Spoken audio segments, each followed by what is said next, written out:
Alam mo, kapag bumalik ako sa mga laalang pagkabata ko sa probinsya, parang kahapon lang ang lahat.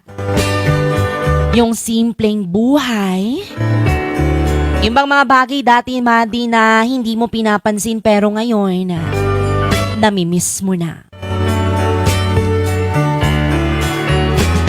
Madi, tuwing umaga, gigising ka sa tilaok ng manok at hindi sa alarm clock. Tapos paglabas pa ng bahay mo ay mararamdaman mo agad ang labig ng simoy ng hangin at amoy na amoy mo ang halimuyak ng mga bulaklak at damo na basa dahil sa hamog. Yung tipong hindi mo na kailangan magmadali.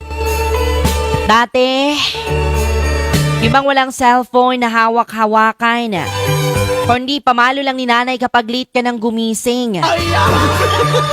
Tapos, didiretso ka na lang sa taniman o kaya sa bukid. Hindi pong mag-harvest ka na lang ng prutas o gulay, mga kaibigan.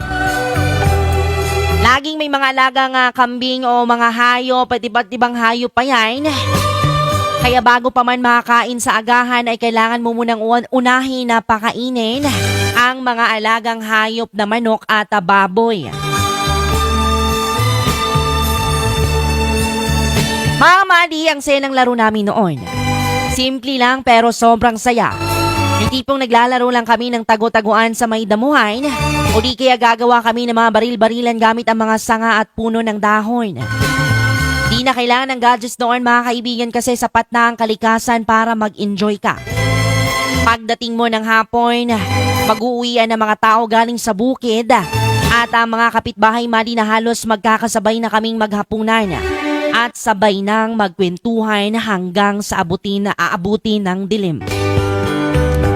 Yung tipong kahit simpleng buhay lang sa probinsya, dama mo ang saya at katahimikan. Ngayon, mag-enjoy ka.